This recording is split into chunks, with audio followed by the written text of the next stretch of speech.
Good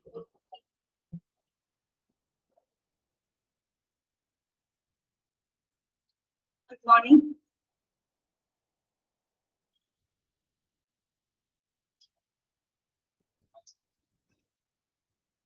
Okay, good morning.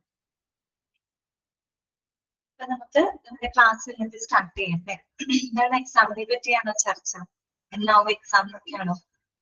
Exam എന്തായാലും നമ്മുടെ മൊഡ്യൂളിൽ കംപ്ലീറ്റ് ചെയ്തിട്ടുണ്ടാവുള്ളൂ exam. Good morning, ma'am. Good morning, ma'am. Good morning എല്ലാവർക്കും ഗുഡ് മോർണിംഗ്. അപ്പൊ നമുക്ക് നമ്മുടെ ക്ലാസ് സ്റ്റാർട്ട് ചെയ്യാം. ഓൾ മ്യൂട്ട് കൊടുക്കട്ടെ കേട്ടോ.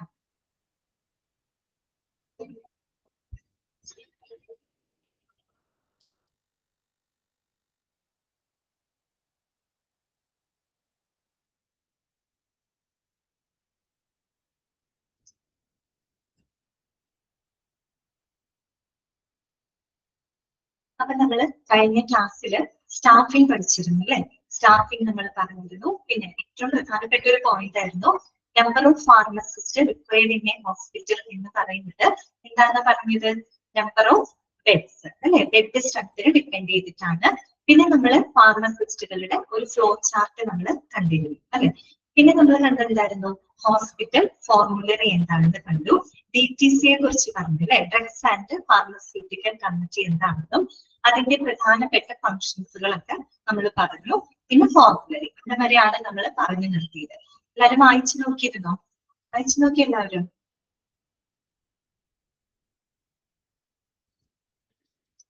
എന്താണ് ആരും അല്ലാതെ വായിച്ചു നോക്കിയില്ലേ ആരും?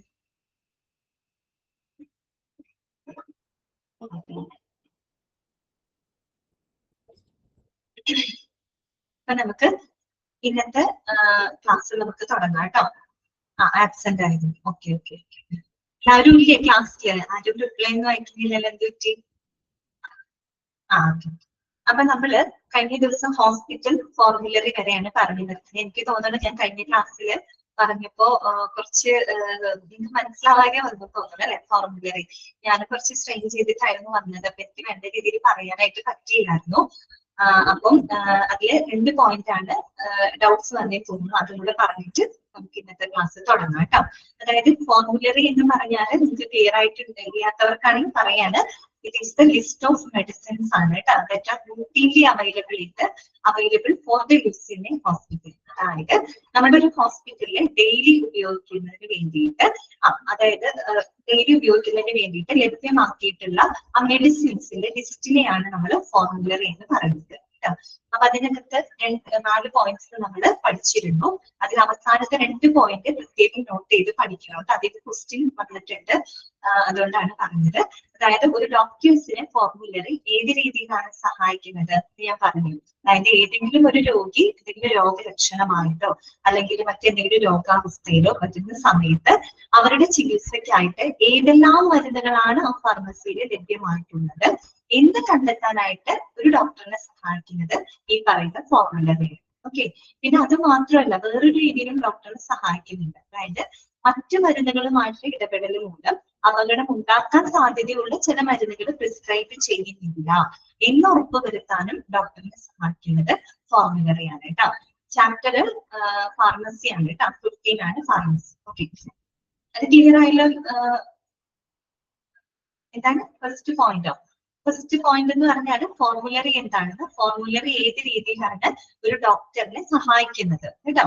ഇതിനെ സഹായിക്കുന്ന പറയുന്നത്, ഒരു രോഗി എന്തെങ്കിലും രോഗമായിട്ട് ഡോക്ടറുടെ മുന്നിൽ വന്നാൽ അവരുടെ ചികിത്സയ്ക്കായിട്ട് ഏതെല്ലാം മരുന്നുകൾ ആ ഫാർമസിയിൽ ലഭ്യമാണ് എന്ന് കണ്ടെത്താനായിട്ട് ഡോക്ടറിനെ സഹായിക്കുന്നത് ഫോർമുലറി.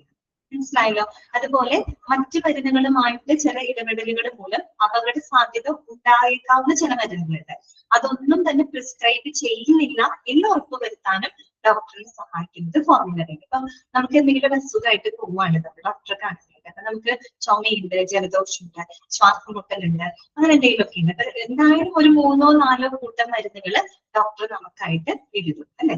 അപ്പോ അതിൽ എഴുതുന്ന മരുന്നുകൾ ചിലപ്പോൾ പരസ്പരം പ്രതിപ്രവർത്തിക്കുന്ന മരുന്നുകളാണെങ്കിൽ അത് ഈ പേഷ്യന്റ് കഴിക്കുമ്പോൾ എന്തുണ്ടാവും, അയാൾക്ക് പല ബുദ്ധിമുട്ടുകളുണ്ടാവും. കോൾഡിന് കൊടുത്ത മരുന്നും ശ്വാസമുട്ടലിന് കൊടുത്ത മരുന്നുകളും തമ്മിൽ ഏതെങ്കിലും രീതിയിൽ പരസ്പരം എന്താണ് പ്രവർത്തിക്കുന്നതാണെങ്കിൽ ആ മരുന്നുകൾ പേഷ്യൻസ് കഴിക്കുമ്പോൾ അവരുടെ ശരീരത്തിൽ എന്തെങ്കിലും ബുദ്ധിമുട്ടുകൾ ഉണ്ടാക്കും അല്ലെ. അപ്പൊ അത്തരത്തില് മറ്റു മരുന്നുകളുമായിട്ട് ഇടപെടൽ മൂലം അപകടസാധ്യത ഉണ്ടായേക്കാവുന്ന മരുന്നുകളൊന്നും തന്നെ പ്രിസ്ക്രൈബ് ചെയ്യാനായിട്ട് പാടില്ല. അതിനെ സഹായിക്കുന്ന ഒരു ഡോക്ടറെ ഹെൽപ്പ് ചെയ്യുന്നത് ഈ പറയുന്ന ഫോർമുലറി കേട്ടോ. പിന്നെ നമ്മൾ പറഞ്ഞു, അതെ അച്ഛോ, ഫോർമുലറി എന്ന് പറഞ്ഞ ലിസ്റ്റ് ഓഫ് ഡ്രഗ്സ് ആണ് കേട്ടോ. അതെ. പിന്നെ നമ്മളൊരു പോയിന്റ് പറഞ്ഞു, നമ്മൾ ഡ്രഗ്സ് ആൻഡ് ഫാർമസ്യൂട്ടിക്കൽ കമ്മിറ്റി ഒരു ഡ്രഗിനെ എന്തിന്റെ അടിസ്ഥാനത്തിലാണ് തെരഞ്ഞെടുക്കുന്നത്? ഒന്ന് ഇഫക്റ്റീവ്നെസ് അല്ലെ, ആ ഒരു ഡ്രഗ് കഴിക്കുമ്പോൾ എത്രത്തോളം ഫലപ്രദമാണ് ആ രോഗിക്ക് അതിനെ ആശ്രയിക്കുന്നു. പിന്നെ നമ്മൾ പറഞ്ഞത് പ്രൈസ് അല്ലെ, കോസ്റ്റ് അല്ലെ, പ്രൈസ് ഓഫ് ദ ഡ്രഗ്, ആ മരുന്നിന്റെ വിലയാണ്.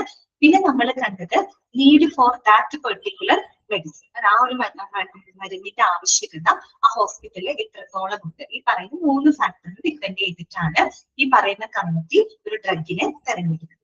മനസ്സിലായല്ലോ? ക്ലിയർ ആയില്ലേ? ഇപ്പൊ കഴിഞ്ഞ ക്ലാസ്സിൽ ചെറിയൊരു കൺഫ്യൂഷൻ വന്നു എന്ന് തോന്നിയത് കൊണ്ടാണ് കേട്ടോ ഇന്ന് ഞാനത് പറഞ്ഞത്. ഓക്കെ ആണല്ലോ ഇപ്പൊ?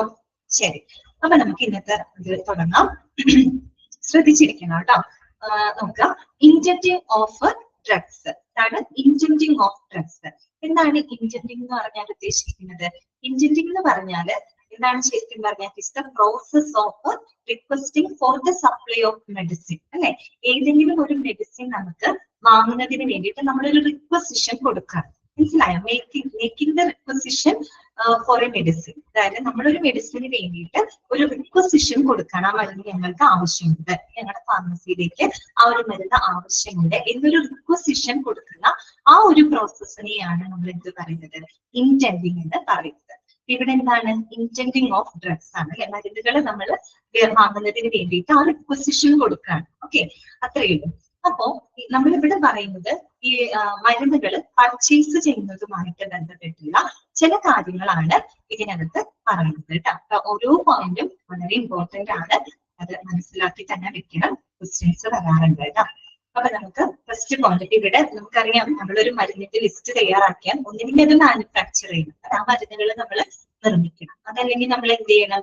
മറ്റേതെങ്കിലും സപ്ലൈസിൽ നിന്ന് ആ മരുന്നുകൾ നമ്മൾ പർച്ചേസ് ചെയ്യണം, വാങ്ങണം. ഇവിടെ പറയുന്ന ഇൻജെക്റ്റിംഗ് എന്ന് പറയുമ്പോൾ മരുന്നുകൾ പർച്ചേസ് ചെയ്യുന്നതുമായിട്ട് ബന്ധപ്പെട്ട കാര്യങ്ങളാണ് കേട്ടോ, വാങ്ങുന്നതുമായിട്ട് ബന്ധപ്പെട്ട കാര്യങ്ങളാണ്. അപ്പൊ നമുക്ക് ഫസ്റ്റ് പോയിന്റ് നോക്കാം. എന്താണ് പറയുന്നത്? The hospital must have a clear hospital formulary that may contain 250 to 300 drugs.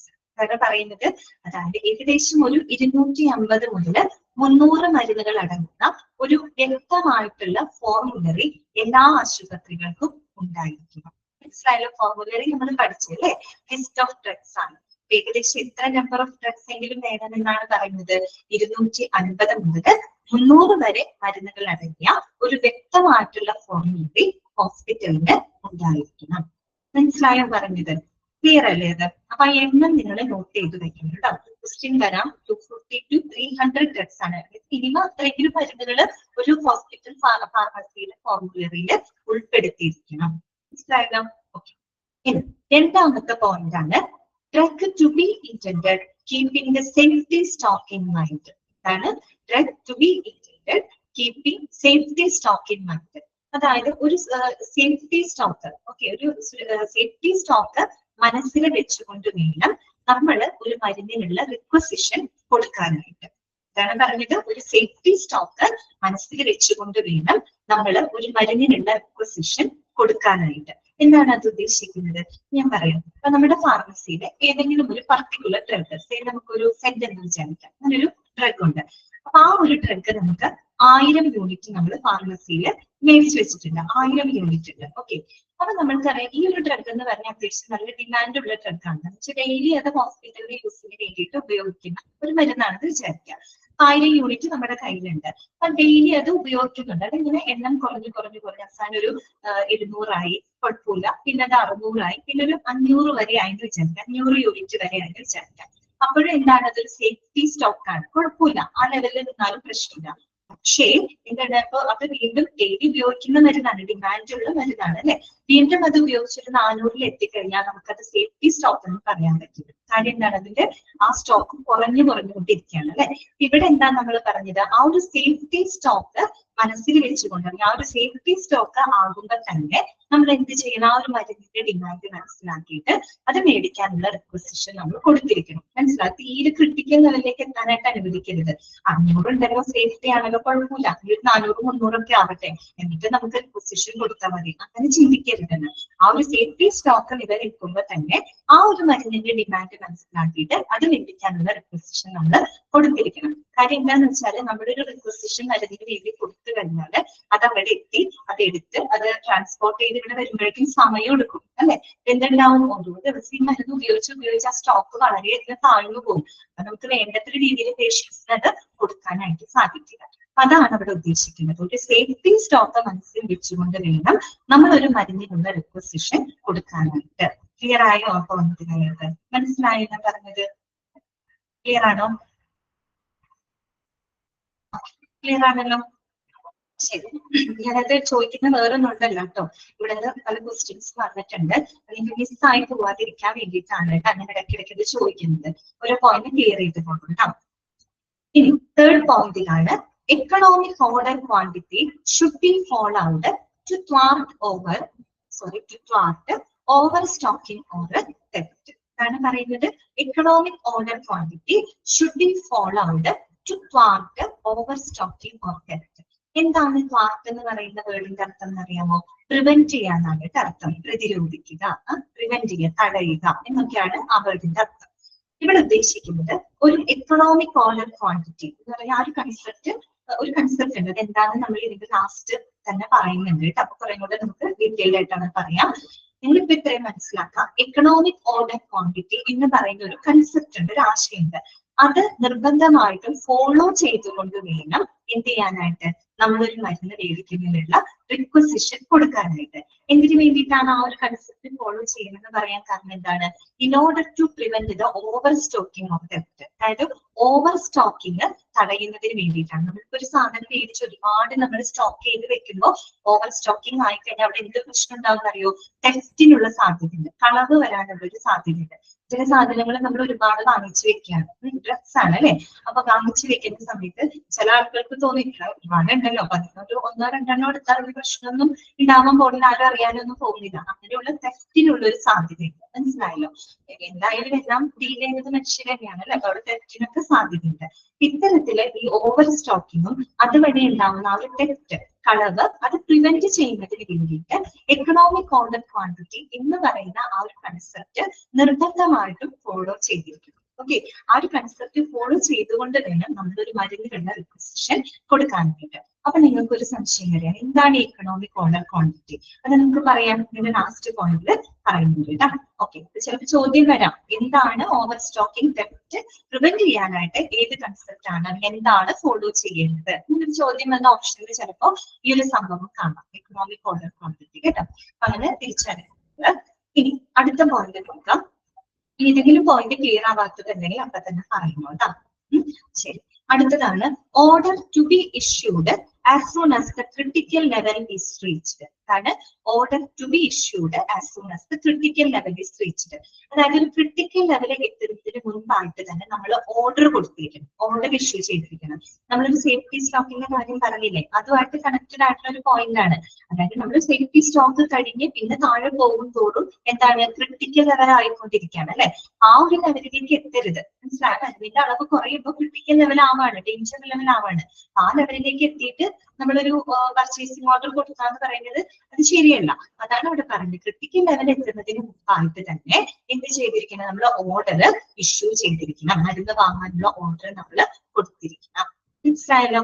Okay, അടുത്തത്, in case of the drugs imported ample lead time to be given. അതാണ് in case of the drugs imported ample lead time to be given. ഇനി ചില മരുന്നുകളുണ്ട്, അത് നമുക്ക് ഒരുപക്ഷെ നമ്മുടെ നാട്ടിൽ കിട്ടുന്ന മരുന്നുകളാകില്ല, അല്ലെ. നമ്മൾ പുറത്തുനിന്ന് ഒരുപക്ഷെ എന്ത് ചെയ്യേണ്ടതായിട്ട് വരും, ഇമ്പോർട്ട് ചെയ്യേണ്ടതായിട്ട് വരും, ഇറക്കുമതി ചെയ്യേണ്ടതായിട്ട് വരും. അത്തരത്തിലുള്ള മരുന്നുകളാണെങ്കിൽ നമ്മൾ അത് കൊണ്ടുവരാനുള്ള സമയം കൂടെ അവർക്ക് കൊടുക്കണം. അത് കണ്ടുകൊണ്ട് വേണം നമ്മൾ ഓർഡർ ഇഷ്യൂ ചെയ്യാനായിട്ട്. മനസ്സിലായി. ചില മരുന്ന് നമ്മുടെ നാട്ടിൽ കിട്ടാനുണ്ടാവില്ല, അബ്രോഡിൽ നിന്നൊക്കെ കൊണ്ടുവരണം. അത്തരം മരുന്നുകൾ നമ്മൾ ഓർഡർ കൊടുത്ത് അത് ട്രാൻസ്പോർട്ട് ചെയ്ത് നമ്മുടെ നാട്ടിലെത്തി നമ്മുടെ പെർട്ടിക്കുലർ ഹോസ്പിറ്റൽ ഫാർമസിയിലേക്ക് എത്താനായിട്ട് ഒരു പക്ഷെ ആ ട്രാൻസ്പോർട്ടേഷൻ ടൈമൊക്കെ കുറച്ചധികം പിടിക്കും. അപ്പൊ അതൊക്കെ നമ്മൾ മുന്നിൽ കണ്ടുകൊണ്ട് വേണം എന്ത് ചെയ്യാനായിട്ട്, ഓർഡർ ഇഷ്യൂ ചെയ്യാനായിട്ട്. മനസ്സിലായല്ലോ? അടുത്തതാണ് receipt of drugs. Receipt of drugs എന്ന് വെച്ചാൽ keep the receipt of drugs. അതായത് നമ്മൾ അങ്ങനെ പർച്ചേസിംഗ് ഓർഡർ കൊടുത്തു, അവിടെ നിന്ന് മരുന്നുകൾ നമ്മൾ വാങ്ങുമ്പോൾ റെസിപ്റ്റും കാര്യങ്ങളും ഉണ്ടാവും, രേഖകൾ. അത്തരം റെസിപ്റ്റുകളെല്ലാം തന്നെ നമ്മൾ എന്ത് ചെയ്തിരിക്കണം, കീപ്പ് ചെയ്തിരിക്കണം, അല്ലെ, സൂക്ഷിച്ച് വെച്ചിരിക്കണം. കാരണം നമ്മൾ ഇങ്ങനെ നടത്തുന്ന മരുന്നുകൾക്ക് ഈ ട്രാൻസാക്ഷൻസ് ഇടപാടുകളെല്ലാം കൃത്യമായിട്ട് നമുക്ക് രേഖപ്പെടുത്തണമെങ്കിൽ ആ റെസിപ്റ്റ് നമ്മൾ എപ്പോഴും കീപ്പ് ചെയ്ത് വെക്കണം. മനസ്സിലായല്ലോ? അതാണ് receipt of drugs. Keep the receipt of drugs. Clear ആണല്ലോ? അടുത്തതാണ് all drugs received must be checked, weighed, batch number, quantity and date of expiry. ഇനി അങ്ങനെ നമ്മൾ മരുന്ന് പർച്ചേസ് ചെയ്ത് മരുന്നുകൾ വരികയാണ്, അല്ലെ, മരുന്നുകൾ വരുമ്പോൾ നമ്മൾ ആ മരുന്നുകൾ കിട്ടിയതാണ് അങ്ങനെ തന്നെ ഫാർമസിയിൽ കൊണ്ടുവച്ച് പേഷ്യൻസിന് കൊടുക്കുകയാണോ ചെയ്യുന്നത്? അല്ല. പിന്നെ എന്ത് ചെയ്യണം? ഈ വന്ന മരുന്നുകളെല്ലാം തന്നെ ചെക്ക് ചെയ്യണം, അല്ലെ, കൃത്യമായിട്ട് നമ്മൾ പരിശോധിക്കണം. എന്തൊക്കെ ചെയ്യണം? നമ്മൾ വെയ്ഡ്, അല്ലെ, അതിന്റെ ക്വാണ്ടിറ്റി നമ്മൾ കൃത്യമായിട്ട് ചെക്ക് ചെയ്യണം. പറഞ്ഞ ക്വാണ്ടിറ്റി ഉണ്ടോ, പറഞ്ഞ അതിനകത്തുള്ള എല്ലാ കണ്ടന്റുകളും പറഞ്ഞ ക്വാണ്ടിറ്റി ഉണ്ടോ, ആ വെയ്ഡ്, അല്ലെ, വെയിറ്റ് നമ്മൾ നോക്കണം. പിന്നെന്താണ്? ബാച്ച് നമ്പർ, അല്ലെ, ബാച്ച് നമ്പർ ഒരു ഇമ്പോർട്ടന്റ് കാര്യമാണ്. ഇപ്പൊ നിങ്ങൾ 8ാമത്തെ ബാച്ച് ആണ്, അല്ലെ, ഹോസ്പിറ്റൽ അഡ്മിനിസ്ട്രേഷൻ പഠിക്കുന്നത് 8ാമത്തെ ബാച്ച് ആണ്. ഇവിടെ 9ാമത്തെ ബാച്ച് പഠിക്കുന്നുണ്ട്, 10ാമത്തെ ബാച്ച് ഒക്കെ പഠിക്കുന്നുണ്ട്. എല്ലാ ആളുകളും ഒരേ കോഴ്സാണ് ചെയ്യുന്നത്, പക്ഷെ പല പല കാലയളവിലാണ്, അല്ലെ, ഓരോരുത്തരും ജോയിൻ ചെയ്തിരിക്കുന്നത്. അതിനനുസരിച്ചാണ് നിങ്ങളുടെ 8ാമത്തെ ബാച്ച്, 9ാമത്തെ ബാച്ച്, 10 ബാച്ച് എന്നൊക്കെ പറഞ്ഞ് തിരിക്കുന്നത്. എന്നതുപോലെ നമ്മുടെ മരുന്നുകൾ ഉണ്ടാവും. ഒരേ ടൈപ്പ് ഓഫ് ഡ്രഗ്സ് ആണെങ്കിൽ കൂടിയും അത് പല പല കാലയളവിലായിരിക്കും മാനുഫാക്ചർ ചെയ്യുന്നത്. അതിനനുസരിച്ച് ബാച്ച് നമ്പറുകൾ ഉണ്ടായിരിക്കും. ഈ ബാച്ച് നമ്പറിന് ഒരു ഇമ്പോർട്ടൻസ് ഉണ്ട്. എന്താണ്? എക്സ്പയറി ഡേറ്റ് നിശ്ചയിക്കുന്നതിന്റെ ബാച്ച് നമ്പറിന് ഇമ്പോർട്ടൻസ് ഉണ്ട്, അല്ലെ. അപ്പൊ നിങ്ങൾക്കൊരു നേരത്തെ ഇറങ്ങുന്ന ഒരു ബാച്ച് നമ്പറിലുള്ള മരുന്നുകളാണെങ്കിൽ അതിന്റെ എക്സ്പയറി ഡേറ്റ് ഒക്കെ പെട്ടെന്ന് തീരും. അതിനുശേഷം ഇറങ്ങുന്ന ബാച്ച് നമ്പറിലാണെങ്കിൽ കുറച്ചും കൂടി കൂടുതൽ എക്സ്പയറി ഡേറ്റ് ഉണ്ടാവും, അല്ലെ. അതൊക്കെ നിശ്ചയിക്കാനായിട്ട് ബാച്ച് നമ്പർ സഹായിക്കും. അപ്പൊ ബാച്ച് നമ്പർ നോക്കണം. പിന്നെന്താണ്? ക്വാണ്ടിറ്റി. നമ്മൾ പറഞ്ഞല്ലോ, ക്വാണ്ടിറ്റേറ്റീവ് നോക്കണം, ക്വാളിറ്റേറ്റീവ് നോക്കണം കേട്ടോ. പിന്നെന്താണ്? Date of expiry. ഓരോ മരുന്നുകളുടെ എക്സ്പയറി ഡേറ്റ് എന്താണ്, അത് കൃത്യമായിട്ട്. ഇപ്പൊ വരുന്ന മരുന്നുകൾ ചിലപ്പോൾ അവരുടെ എക്സ്പയർഡ് ആയിട്ടുള്ള മരുന്നുകളാണെങ്കിൽ നമുക്കതൊരു കാരണവശാലും പേഷ്യൻസിന് കൊടുക്കാനായിട്ട് സാധിക്കില്ല, അല്ലെ. അപ്പൊ ഇങ്ങനെയുള്ള കാര്യങ്ങൾ അറിയുന്നതിന് വേണ്ടിയിട്ട് നമ്മൾ ഈ വരുന്ന മരുന്നുകളെല്ലാം തന്നെ പ്രോപ്പർ ആയിട്ട് ചെക്ക് ചെയ്തിരിക്കണം. ക്ലിയർ ആണല്ലോ പറഞ്ഞത്? ഓക്കെ. അടുത്തതാണ് random samples of each batch sample has to be send to lab for the quality test. എന്ത് ചെയ്യണം? നമ്മൾ പറഞ്ഞല്ലേ, ക്വാളിറ്റി ചെക്ക് ചെയ്യണം. ക്വാളിറ്റി ചെക്ക് ചെയ്യണമെങ്കിൽ എന്ത് ചെയ്യണം? നമ്മൾ ഈ പറയുന്ന സാമ്പിളുകളിൽ നിന്ന് റാൻഡം ആയിട്ട് നമ്മളൊരു സാമ്പിൾ എടുക്കണം. റാൻഡം ആയിട്ട് എടുക്കാന്ന് പറഞ്ഞത് യാദൃശ്ചികമായിട്ട് നമ്മളൊരു റാൻഡം സാമ്പിൾ അതിന് എടുത്തിട്ട് എന്നാലാണ് നമുക്ക് കൃത്യം അതിന്റെ ക്വാളിറ്റി അറിയാനായിട്ട് സാധിക്കുള്ളൂ, അല്ലെ. അപ്പൊ റാൻഡം ആയിട്ട് നമ്മൾ ആ ഒരു എമൗണ്ട് എടുത്തിട്ട്, സാമ്പിൾ എടുത്തിട്ട് അത് നമ്മൾ എന്ത് ചെയ്തിരിക്കണം? ലാബിലേക്ക് ടെസ്റ്റിങ്ങിന് വേണ്ടിയിട്ട് അയക്കണം. എന്തിനു വേണ്ടിയിട്ട്? ക്വാളിറ്റി ചെക്ക് ചെയ്യാനായിട്ട്, അല്ലെ. ക്വാളിറ്റി ചെക്ക് ചെയ്തതിന് ശേഷം മാത്രമേ, വെരിഫൈ ചെയ്തതിന് ശേഷം മാത്രമേ നമ്മൾ ആ ഒരു മരുന്ന് ഇഷ്യൂ ചെയ്യാൻ പാടുള്ളൂ കേട്ടോ പേഷ്യൻസിന്. ഓക്കെ. ഇനി അടുത്തത് എന്താണ്? In case of any doubt. അപ്പൊ നമ്മൾ ചെക്കിങ്ങിന് വിടാണ്, അല്ലെ, ലാബിലോട്ട്. ഓക്കെ. അടുത്ത പോയിന്റ് എന്താണ്? In case of any doubt of sub standard drug should be used only after the lab test. എന്താണ് സബ് സ്റ്റാൻഡേർഡ് എന്ന് പറഞ്ഞാല്? നിലവാരം കുറഞ്ഞത്, അല്ലെ. ലാബ് ടെസ്റ്റിന് പോയി കഴിയുമ്പോൾ ഏതെങ്കിലും മരുന്നുകൾ വല്ല നിലവാരം കുറഞ്ഞതായിട്ട് അല്ലെങ്കിൽ സബ്സ്റ്റാൻഡേർഡ് ആയിട്ട് തോന്നുന്നുണ്ടെങ്കിൽ ആ മരുന്നുകൾ നിർബന്ധമായിട്ട് നമ്മൾ ലാബ് ടെസ്റ്റ് ചെയ്തതിന് ശേഷം മാത്രമേ നമ്മൾ കൊടുക്കാൻ പാടുള്ളൂ. മനസ്സിലായോ? നമുക്ക് തോന്നാണ് നിലവാരവും ഇല്ല, അപ്പൊ നിലവാരമില്ലാത്ത മരുന്നാണെങ്കിൽ പിന്നെ നമ്മളത് ഉപയോഗിക്കരുത്. ഫാർമസിയിൽ അങ്ങനെ തന്നെ നമ്മൾ മാറ്റി വെക്കണം. അങ്ങനെ തോന്നുന്നുണ്ടെങ്കിൽ കൃത്യമായിട്ട് നമ്മൾ ലാബ് ടെസ്റ്റ് ചെയ്ത് ഈ പറഞ്ഞ എല്ലാ സ്റ്റാൻഡേർഡ്സും സാറ്റിസ്ഫൈ ചെയ്യുന്നുണ്ടെങ്കിൽ മാത്രമേ പിന്നീട് നമ്മൾ ആ ഒരു മരുന്ന് ഉപയോഗിക്കാനായിട്ട് പാടുള്ളൂ. മനസ്സിലായല്ലോ? ഓക്കെ. അടുത്ത പോയിന്റ് ആണ്, നമ്മളൊരു നേരത്തെ ഒരു പോയിന്റ് പറഞ്ഞിരുന്നു, അല്ലെ, economic order quantity that should be followed to prevent overstocking of theft. ഒരു പോയിന്റ് നമ്മൾ പഠിച്ചില്ലേ. അതിനകത്ത് എന്താണ് എക്കണോമിക് ഓർഡർ ക്വാണ്ടിറ്റി എന്നുള്ളതാണ് നമ്മളിവിടെ പറയുന്നത് കേട്ടോ. എന്താണ് എക്കണോമിക് ഓർഡർ ക്വാണ്ടിറ്റി അഥവാ EOQ? എന്താണ് വെച്ചാൽ ഏത് പോയിന്റ് ആണ് മനസ്സിലാവാത്തത്? ഏത് പോയിന്റ് ആണ് ക്ലിയർ ആവാതിരുന്നത്? ഇതിന് തൊട്ട് മുന്നിൽ പറഞ്ഞതാണോ? അതായത് in case of any doubt of substandard, drug should be used only after the lab test. അതായത് വരുന്ന മരുന്നുകൾ ഏതെങ്കിലും നിലവാരം കുറഞ്ഞതാണെന്ന് തോന്നുകയാണെങ്കിൽ, നമ്മുടെ മരുന്നുകളിൽ എന്തെങ്കിലും നിലവാരം കുറഞ്ഞത് ഉണ്ടെങ്കിൽ നമ്മൾ എന്ത് ചെയ്തിരിക്കണം? കൃത്യമായിട്ടുള്ള ലാബ് ടെസ്റ്റ് ചെയ്തതിന് ശേഷം മാത്രമേ അത്തരം മരുന്നുകൾ നമ്മൾ പേഷ്യന്റിന് കൊടുക്കാൻ പാടുള്ളൂ. മനസ്സിലായോ ഉദ്ദേശിച്ചത്? ചീത്ത മരുന്നാണെങ്കിൽ കൊടുക്കാൻ പാടുമോ? ഇല്ല. ലാബ് ടെസ്റ്റ് ഒക്കെ ചെയ്ത് എല്ലാ ക്വാളിറ്റിയും ഓക്കെ ആണെങ്കിൽ നമ്മളെ പേഷ്യൻസിന് അത് കൊടുക്കാൻ പാടുള്ളൂ കേട്ടോ. ഇത്രയും. ഇനി അടുത്തതാണ് എക്കണോമിക് ഓർഡർ ക്വാണ്ടിറ്റി, അഥവാ നമ്മൾ EOQ എന്നാണ് പറയാ. നിങ്ങളിത് ചിലപ്പോൾ ബികോമും എംകോമും ഒക്കെ പഠിച്ച ആൾക്കാരുണ്ടാവും അല്ലെ, കൊമേഴ്സ് ഒക്കെ പഠിച്ച ആൾക്കാരുണ്ടെങ്കിൽ അവർക്ക് പെട്ടെന്ന് മനസ്സിലാവും ഈ സംഭവം, അവർ പഠിച്ചിട്ടുണ്ടായിരിക്കും. ഓക്കെ, എക്കണോമിക് ഓർഡർ ക്വാണ്ടിറ്റി എന്താണ്? ഒരു ഉഷാറില്ലാത്തത് എല്ലാവർക്കും ഒരു മൂഡ് ഓഫ് പോലെ ബോറടിക്കുന്നുണ്ടോ? ക്ലാസ് ബോറടിക്കുന്നുണ്ടോ? ഇല്ല. ഭയങ്കര റെസ്പോൺസ് ചെയ്യുന്ന ഒരു ക്ലാസ് ആണല്ലോ 8A ബാച്ച്. എന്ത് പറ്റി? അതാണോ? ഓക്കെ ഓക്കെ, കറണ്ട് ഇല്ല, ചൂടുണ്ടല്ലോ അല്ലെ? ഓക്കെ, നിങ്ങളുടെ ബാച്ച് ഭയങ്കര റെസ്പോൺസീവ് ബാച്ചാണെന്നാണ് ഇവിടെ എല്ലാവരും പറയാറ്. എന്താ ചോദിച്ചേട്ടാ? ഓക്കെ, അപ്പൊ നമ്മള് എക്കണോമിക് ഓർഡർ ക്വാണ്ടിറ്റി അഥവാ ഹരികൃഷ്ണന് എന്താണ് ബോറടിക്കുന്നുണ്ടോ?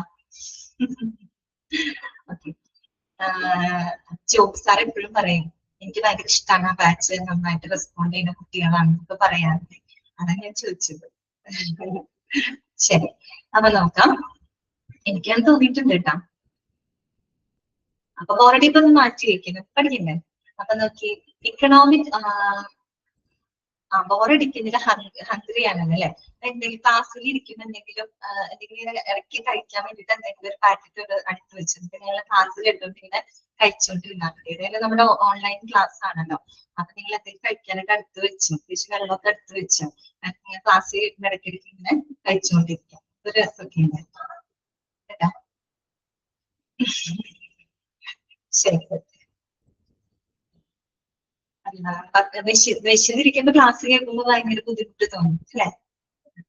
അപ്പൊ നോക്കാം, എക്കണോമിക് ഓർഡർ ക്വാണ്ടിറ്റി കേട്ടോ, EOQ. ഇതാണ് ഞാൻ പറഞ്ഞ കോമേഴ്സ് പഠിച്ച ആൾക്കാർ ആരെങ്കിലും ഉണ്ടെങ്കിൽ അവർക്ക് പെട്ടെന്ന് മനസ്സിലാവും കേട്ടോ.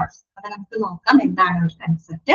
എക്കണോമിക് ഓർഡർ ക്വാണ്ടിറ്റി അഥവാ നമ്മൾ ഷോർട്ട് ആക്കിയിട്ട് EOQ എന്നാണ് പറയാ കേട്ടോ. EOQ അതായത് എക്കണോമിക് ഓർഡർ ക്വാണ്ടിറ്റി അഥവാ EOQ എന്ന് പറഞ്ഞാൽ it is the number of units that a company should add to the inventory with each order to minimize the total cost of inventory, such as holding cost, order cost and shortage cost. എന്താണ് പറയുന്നതെന്ന് അറിയുന്നത്? Simple ആയിട്ട് പറഞ്ഞാൽ ഇത് ഞാൻ ഒത്തിരി രീതിയിൽ വെച്ചൊന്നും പറയില്ല, ഇത്രയുള്ളൂ സംഭവം. അതായത് ഒപ്റ്റിമം ശരി, ഓക്കെ, അതായത് ഒപ്റ്റിമം ക്വാണ്ടിറ്റി ആണ് that minimises the total cost of an inventory. അപ്പോഴും മനസ്സിലായതാണ്. ഒന്നുകൂടെ പറയാം, optimum quantity which minimises the total cost of an inventory എന്ന് പറഞ്ഞാൽ ഒരു സ്റ്റോക്കിന്റെ ടോട്ടൽ കോസ്റ്റ് കുറയ്ക്കാനായിട്ട് നമ്മൾ എത്ര എമൗണ്ട്, എത്ര ക്വാണ്ടിറ്റി നമ്മൾ വാങ്ങണം, ആ ഒരു ക്വാണ്ടിറ്റി നമ്മൾ ഒപ്റ്റിമം ക്വാണ്ടിറ്റി, ഒപ്റ്റിമം എന്ന് പറഞ്ഞ ഭയങ്കര ഇമ്പോർട്ടൻസ് ഉണ്ട് കേട്ടോ. ആ ഒരു ഒപ്റ്റിമം ക്വാണ്ടിറ്റിനെയാണ് നമ്മൾ എന്ത് പറയുന്നത്? എക്കണോമിക് ഓർഡർ ക്വാണ്ടിറ്റി എന്നതുകൊണ്ട് ഉദ്ദേശിക്കുന്നത്. ഇപ്പോഴും നിങ്ങൾക്ക് മനസ്സിലായിട്ടുള്ളത് ഒരു എക്സാമ്പിൾ പറഞ്ഞാൽ പെട്ടെന്ന് ക്ലിക്ക് ആവുന്നുണ്ട്. അതായത് ഒരു ഫാർമസിയിൽ നമുക്ക് ഒരു മരുന്ന്, ഏതെങ്കിലും ഒരു പെർട്ടിക്കുലർ മരുന്ന് അത്യാവശ്യം ഡിമാൻഡുള്ള മരുന്നാണ് കേട്ടോ. ആ ഒരു മരുന്ന് നമുക്ക് ഒരു 1500 യൂണിറ്റ് ആവശ്യമുണ്ടെന്ന് ഇരിക്കട്ടെ. 1500 യൂണിറ്റ് ആവശ്യമുണ്ടെന്ന് വിചാരിക്കട്ടെ. നമ്മൾ എന്ത് ചെയ്യാണ്? 1500 യൂണിറ്റിന് പകരം ഒരു 1600 യൂണിറ്റ് നമ്മൾ ഓർഡർ ചെയ്യാണ് മരുന്ന്. കാരണം എന്താ വെച്ചാൽ മരുന്നിന് നല്ല ഡിമാൻഡ് ഉണ്ട്. ഇപ്പോഴല്ലെങ്കിൽ അടുത്ത മാസം ഉപയോഗിക്കേണ്ടി വരും, പിന്നത്തെ മാസം ആവശ്യമായിട്ട് വരും, അങ്ങനെ ഒരു ഡിമാൻഡുള്ള മരുന്നാണ്. അപ്പൊ നമുക്ക് ആവശ്യമുള്ളത് എത്രയേ ഉള്ളൂ? 1500 യൂണിറ്റേ ഉള്ളൂ. പക്ഷെ നമ്മൾ എന്ത് ചെയ്യാണ്? ഒരു 1600 യൂണിറ്റ് നമ്മൾ ഓർഡർ ചെയ്യാണ്. അപ്പൊ അങ്ങനെ ഓർഡർ ചെയ്യുമ്പോൾ നമുക്ക് പല കോസ്റ്റുകൾ കുറയ്ക്കാൻ പറ്റും. എന്ന് പറഞ്ഞാല് ഇപ്പൊ ഹോൾഡിംഗ് കോസ്റ്റ് അല്ലെ, ഹോൾഡിംഗ് കോസ്റ്റ് എന്ന് പറഞ്ഞാൽ എന്താ ഉദ്ദേശിക്കുന്നത്? സ്റ്റോറേജ് കോസ്റ്റ് തന്നെയാണ് കേട്ടോ. ആ ഒരു സാധനം നമുക്ക് സ്റ്റോർ ചെയ്യാനുള്ള കോസ്റ്റ് അത് കുറയ്ക്കുകയല്ല, നമുക്ക് കൂടാതെ നോക്കാൻ പറ്റും എന്ന് പറഞ്ഞാല് ഇപ്പൊ ആ ഒരു ഫാർമസിയിലേക്ക് ഒരു 1500 യൂണിറ്റ് മരുന്നും 1600 യൂണിറ്റ് മരുന്നും സ്റ്റോർ ചെയ്യാനുള്ള കപ്പാസിറ്റി ഉണ്ടെന്ന്. ആ ഒരു ഫാർമസിക്ക് കപ്പാസിറ്റി ഉണ്ട്. അപ്പൊ അങ്ങനെയാണെങ്കിൽ നമുക്ക് 1500 യൂണിറ്റ് ഓർഡർ ചെയ്യുന്നേക്കാളും നല്ലത് 1600 യൂണിറ്റ് ഓർഡർ ചെയ്യുന്നത് നല്ലത്. കാരണം അത്രയും സ്റ്റോർ ചെയ്യാനുള്ള കപ്പാസിറ്റി ആ ഫാർമസിക്ക് ഉണ്ട്. മനസ്സിലായോ? അപ്പൊ നമുക്കൊരു അഡീഷണൽ എന്ത് വരുന്നില്ല? ഒരു ഹോൾഡിംഗ് കോസ്റ്റ് നമുക്ക് വരുന്നില്ല അല്ലെ. കാര്യം പിന്നത്തെ മാസം അതിന്റെ പിന്നത്തെ മാസമൊക്കെ നമുക്ക് ഈ മരുന്ന് ആവശ്യമുണ്ട്. ഓക്കെ. അതെ ഹോൾസെയില് അതന്നെ. അപ്പൊ അത്തരം ഹോൾഡിംഗ് കോസ്റ്റ് നമുക്ക് കൂടാതിരിക്കാനായിട്ട് സഹായിക്കും. കുറച്ചുകൂടെ എക്സാമ്പിൾ പറയുമ്പോൾ ഒരു ക്ലാസ്സിനകത്ത് 100 പിള്ളേർക്ക് ഇരിക്കാൻ പറ്റുന്ന ഒരു ക്ലാസ് ആണ് എടുക്കുന്നത്. അതിനകത്ത് ഒരു 40 പിള്ളേർ ഇരുന്നാലും പോട്ടെ, ഒരു 50, 60, 70 പിള്ളേർ ഇരുന്നാലും അതുപോലത്തെ ഇലക്ട്രിസിറ്റി ബില്ല് ഒന്നെന്നെയല്ലേ വരുള്ളൂ. എന്നതുപോലെ 1500 യൂണിറ്റ് ആവശ്യമുള്ളൂ. അത് സ്റ്റോർ ചെയ്യാനും പോട്ടെ, ഒരു 1600 നമ്മൾ മേടിച്ചു കഴിഞ്ഞാൽ അതും സ്റ്റോർ ചെയ്യാനുള്ള കപ്പാസിറ്റി ആ ഫാർമസിക്ക് ഉണ്ട്. അപ്പൊ നമുക്കൊരു അഡീഷണൽ ആയിട്ട് എന്ത് വരുന്നില്ല, സ്റ്റോറേജ് കോസ്റ്റ് ആവശ്യമില്ല. മനസ്സിലായല്ലോ? അതെ അതാണ് ഹോൾഡിംഗ് കോസ്റ്റ് കുറയ്ക്കാൻ പറ്റും. എനിക്കറിയാം അല്ലെ, കൊമേഴ്സ് ആയിരിക്കും ചിലപ്പോ. ഓക്കെ, അപ്പൊ ഹോൾഡിംഗ് കോസ്റ്റ് നമുക്ക് കുറയ്ക്കാനായിട്ട് സാധിക്കും. പിന്നെന്താണ് പറയുന്നത്, ഓർഡർ കോസ്റ്റ് എങ്ങനെ നമുക്ക് കുറയ്ക്കാൻ പറ്റുക? ഞാൻ പറഞ്ഞില്ലേ, ഡിമാൻഡുള്ള മരുന്നാണ്. അടുത്ത മാസവും അതിന്റെ പിന്നത്തെ മാസവും ഒക്കെ നമുക്ക് ആവശ്യമായിട്ട് വരും.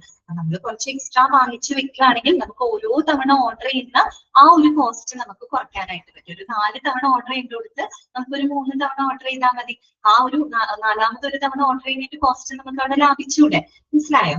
അതാണ് ഓർഡർ കോസ്റ്റ് എന്ന് പറയുന്നത്. പിന്നെ എന്താണ് ഷോർട്ടേജ് കോസ്റ്റ് അല്ലെ. ഷോർട്ടേജ് കോസ്റ്റ് കുറയ്ക്കാൻ പറ്റും. ഒരു മരുന്ന് ഉപയോഗിച്ച് ഇത് ഷോർട്ടേജ് വരാന്ന് വിചാരിക്കും, കുറവ് വരാന്ന് വിചാരിക്കാം. അപ്പൊ നമുക്ക് എന്ത് ചെയ്യേണ്ടി വരും? വീണ്ടും ആ ഒരു മരുന്ന് നമുക്ക് ഓർഡർ ചെയ്യേണ്ടതായിട്ട് വരും അല്ലെ.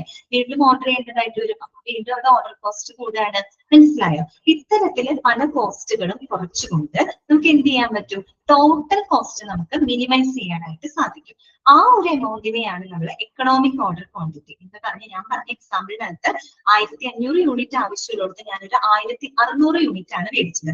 ആ 1600 യൂണിറ്റ് ആണ് എന്ന് പറയുന്നത് അവിടുത്തെ എക്കണോമിക് ഓർഡർ ക്വാണ്ടിറ്റി എന്നുകൊണ്ട് ഉദ്ദേശിക്കുന്നത്. അപ്പൊ നമുക്ക് പല കോസ്റ്റ്, അതായത് ഈ ക്വാണ്ടിറ്റി കോസ്റ്റ് കുറയ്ക്കാം, അതുപോലെ ഓർഡർ കോസ്റ്റ് കുറയ്ക്കാം, ഷോർട്ടേജ് കോസ്റ്റ് ഒക്കെ കുറയ്ക്കുന്നതിലൂടെ നമുക്ക് ടോട്ടൽ കോസ്റ്റ് കുറയ്ക്കാനായിട്ട് സാധിക്കും. അതിന് സഹായിക്കുന്ന, ഞാൻ പ്രത്യേക ഒരു വാക്ക് പറഞ്ഞു, ഒപ്റ്റിമം ക്വാണ്ടിറ്റി. ഒപ്റ്റിമം എന്ന് പറയുന്ന വാക്കിന് ഭയങ്കര ഇമ്പോർട്ടൻസ് ഉണ്ട് കേട്ടോ.